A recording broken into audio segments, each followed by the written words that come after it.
Friends on my YouTube channel alpha mathematics. पिछले के class में हम लोगों ने दो चर वाले रैखिक समीकरण निकाय के संगतता और असंगतता की जांच करना सीख लिए थे। आज के क्लास में हम लोग तीन चर वाले रैखिक समीकरण के संगतता और असंगतता की जांच करना सीखेंगे। नियम वही रहेगा, इसमें कोई बदलाव नहीं है। मैंने आप लोगों को बताया था कि हम लोग क्या करते हैं कि सबसे पहले डिटर्मिनेंट ऑफ ए निकाल लेते हैं। डिटर्मिनेंट ऑफ ए यदि 0 के इक्वल नहीं होता है, यदि डिटर्मिनेंट ऑफ ए इक्वल के 0 नहीं होता है तो इस तरह के समीकरण निकाय क्या होते हैं? संगत होते हैं। क्या होते हैं? संगत होते हैं। और इसके एक और केवल एक हल होंगे, और एक और केवल एक हल होंगे। और यदि डिटर्मिनेंट ऑफ ए 0 के बराबर हो जाए तो इस परिस्थिति में मैंने आप लोगों से कहा था कि आप adjoint of A into B निकाल लेंगे।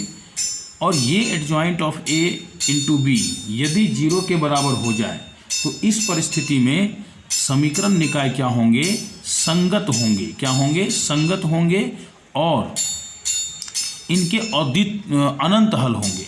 कितने हल होंगे? तो अनंत हल होंगे।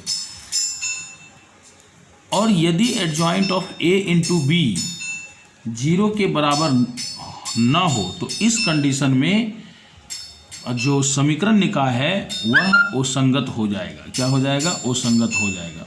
और इस परिस्थिति में कोई हल प्राप्त नहीं होगा। कोई हल प्राप्त नहीं होगा।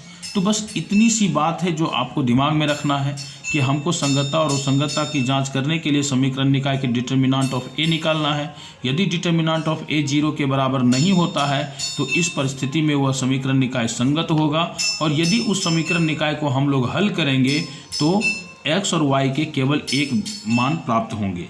लेकिन यदि डिटर्मिनेंट ऑफ ए 0 के बराबर हो जाए तो इस परिस्थिति में हम adjoint of A into B निकालेंगे। और यह adjoint of A into B यदि 0 के बराबर अर्थात शून्य मैट्रिक्स प्राप्त हो जाएगा तो ऐसे कंडीशन में समीकरण निकाय संगत हो जाएगा और उसको हल करने पर अनंत हल प्राप्त होंगे। वहीं पर यदि adjoint of A into B 0 के बराबर नहीं हो तो इस कंडीशन में समीकरण निकाय असंगत होगा और उसके कोई भी हल नहीं होंगे। इसको फिर से हम एक एग्जाम्पल के माध्यम से आप लोगों को बता देते हैं। एग्जाम्पल मैं यहाँ पर ले रहा हूँ। 5x minus Y plus 4z बराबर 5, 2x plus 3y plus 5z equal to 2, 5x minus 2y plus 6z बराबर -1। तो यहाँ पर हमारे पास तीन समीकरण दिए गए हैं, समीकरण 1, समीकरण 2, समीकरण 3। तो मैंने आप लोगों को कहा था कि इसमें ये जो समीकरण दिए गए हैं इन समीकरणों को हम लोग मैट्रिक्स के रूप में कन्वर्ट कर लेते हैं। तो इसमें हम लोग क्या करते हैं, एक मैट्रिक्स ए ले लेते हैं और इस ए मैट्रिक्स में तीनों समीकरण के x, y और z के गुणांकों को लिख लेते हैं। तो जैसे पहला समीकरण दिया गया है 5x minus Y plus 4z। यहाँ पर x के गुणांक कितना दिया हुआ? x का गुणांक 5 है, y का गुणांक कितना है? -1 है, और z का गुणांक कितना है? 4 है। यहाँ पर यह ध्यान रखना है कि समीकरण 1, समीकरण 2 और समीकरण 3 के x, y, z के जो गुणांक होंगे उसे रो में लिखना है। जिस तरह से यहाँ देख लीजिए, x गुणांक 5, y का गुणांक -1, z का गुणांक 4 है, और यह समीकरण 1 का है x, y, z का गुणांक, इसलिए हमने इसको पहले रो में रखा है। उसी प्रकार से दूसरे समीकरण में x, y, z के जो गुणांक हैं वह 2, 3 और 5 है, जिसे हम दूसरे रो में रख लेंगे, अर्थात 2, 3 और 5 हो जाएगा। इसी प्रकार से तीसरे समीकरण में अगर हम देखें तो x का गुणांक कितना है? 5 है, y का गुणांक -2 है, और z का गुणांक कितना है? 6 है। इसे हम तीसरे रो में लिख लेंगे। इसके बाद मैंने आप लोगों को कहा था कि जो चर मान है x, y, z, इसे हम लोग क्या करते हैं, एक मैट्रिक्स x के भीतर रख लेते हैं, लेकिन इसे हम लोग क्या लिख लेते हैं? कॉलम में लिख लेते हैं, ताकि जब a और x को गुना किया जाए तो फिर पुनः ये जो समीकरण है यह प्राप्त हो जाए। और जो कांस्टेंट वैल्यू 5, 2, -1 है, इसे हम लोग क्या कर लेंगे? b में रख लेंगे, अवयव b में 5, 2, -1। अब हमें यह जांच करना है कि ये जो दिए गए समीकरण निकाय हैं यह संगत हैं या असंगत हैं। तो इसके लिए मैंने आप लोगों को कहा है कि आप डिटर्मिनेंट ऑफ ए निकालिए। तो हम लोग यहाँ पर क्या करेंगे? डिटर्मिनेंट ऑफ ए निकालेंगे। तो डिटर्मिनेंट ऑफ ए जब हम निकालेंगे तो क्या दिया हुआ मेरे पास? 5, -1, 4, 2, 3, 5, 5 माइनस 2 6।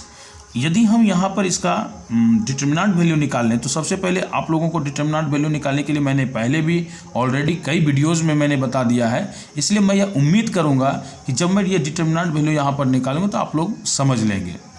वैसे प्रसरण करके निकालते हैं, आपको ही पता है सबसे, और प्रसरण हम किसके अनुदिश करेंगे तो R1 के अनुदिश। सबसे पहले 5 को लेकर आएंगे तो इस तरह से लॉक कर लेंगे तो हो जाएगा 18 माइनस 10, लेकिन बीच में माइनस लगता है इसलिए यह प्लस 10 हो जाएगा, और फिर यह -1 है तो यहाँ +1 हो जाएगा, और इसको लॉक करेंगे तो हो जाएगा 12 माइनस कितना 25 +4 इंटू इधर अगर हम लॉक कर लें इसके अवयवों को तो -4 और -15 हो जाएगा। तो 5 इंटू यदि हम इसको ऐड कर दें तो 28 हो जाएगा, 1 इंटू अगर यहाँ पर कर लें तो -13 हो जाएगा, +4 इंटू यहाँ पर -19 हो जाएगा।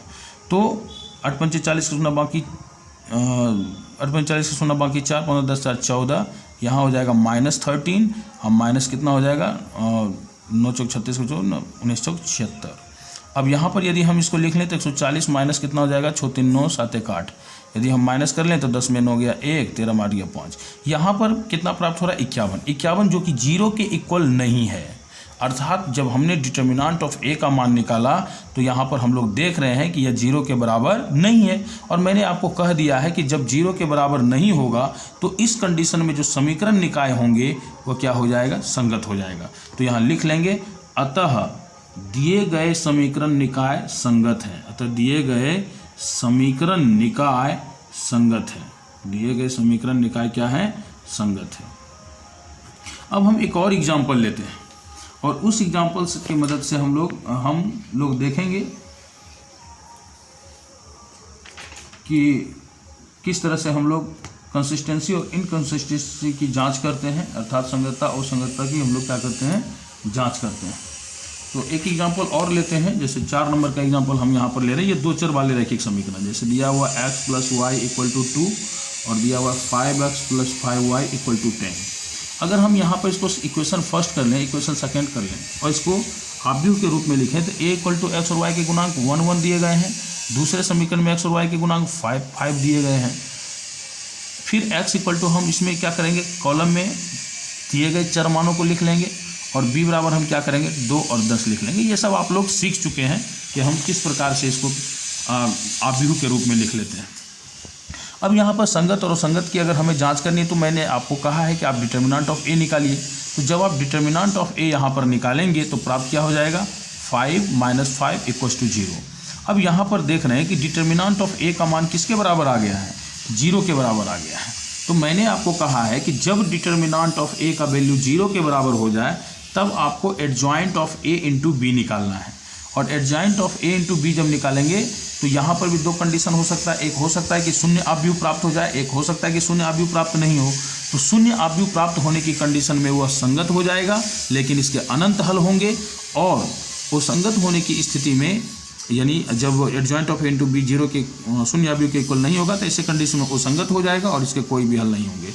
तो आइए हम लोग यहाँ पर क्या कर लेते हैं कि adjoint of A into B निकाल लेते हैं। तो सबसे पहले हम क्या कर लेते हैं, एडजॉइंट ऑफ ए निकाल लेते हैं। अब आपको एडजॉइंट ऑफ ए निकालने के लिए मैंने पिछले की वीडियोज़ में बता दिया है, इसलिए यहाँ पर हम ये चीज़ की चर्चा नहीं करेंगे। सीधे हम यहाँ पर आपको एडजॉइंट ऑफ ए निकाल देते हैं। इसको लॉक करेंगे तो क्या बचेगा हमारे पास 5, इसको लॉक करेंगे तो क्या बचेगा -5, अगर इसको लॉक कर दे तो क्या बचेगा 1, और इसको अगर लॉक कर दे तो क्या हो जाएगा 1। तो ये हमारा एडजॉइंट ऑफ ए आ गया।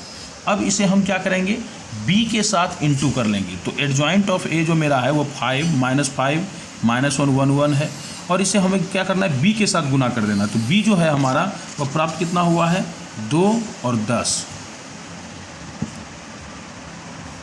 2 और 10। तो इसे जब हम लोग क्या कर लेते हैं, गुना कर लेते हैं तो क्या हो जाएगा 5 × 2 तो हो जाएगा 10, -1 × 10 करेंगे तो क्या प्राप्त हो जाएगा -10। उसी प्रकार से -5 × 2 करेंगे तो -10 और यहाँ हो जाएगा +10। तो यहाँ पर हम देख लें तो 10 में 10 अगर चला जाएगा तो 0, यहाँ भी क्या आ जाएगा 0। यानी कि जब हमने यहाँ पर adjoint of A into B निकाला तो यह शून्य आव्यूह प्राप्त हुआ। क्या प्राप्त हुआ, शून्य आव्यूह प्राप्त हुआ। और मैंने आपको बता दिया है कि शून्य आव्यूह प्राप्त होने के कंडीशन में यह जो समीकरण निकाय है वह क्या हो जाएगा, संगत हो जाएगा। तो हम लोग यहाँ पर लिख लेंगे कि अतः दिए गए समीकरण के दिए गए समीकरण निकाय क्या है, संगत है। और यदि यह 0 शून्य आव्यूह के बराबर प्राप्त नहीं होता तो वह क्या हो जाता, असंगत होता। लेकिन यहाँ पर चूंकि शून्य आव्यूह प्राप्त हुआ है, इसीलिए यहाँ पर लिख लेंगे हम लोग कि दिए गए समीकरण निकाय क्या है, संगत है। इसी प्रकार से आप लोग उम्मीद मैं आप लोगों से करूँगा कि 8 नंबर आप लोग पूरा बना लेंगे। 9 नंबर में भी जो सवाल दिए गए, examine the consistency of the following system of equation and if consistent solve them. यहाँ पर आपसे कहा गया है कि दो समीकरण आपको दिया गया है 3-4 वाले, और इसका कहा गया है कि आप संगत और असंगत की जांच कर लेंगे। संगत होने की स्थिति में आप इसे हल करेंगे और मान को प्राप्त करेंगे। तो आप 9 नंबर बनाने का प्रयास करेंगे। यदि बन गया तो ठीक है, नहीं तो मैं अगले वीडियोज़ में इसे भी बनाकर भेज दूंगा। धन्यवाद।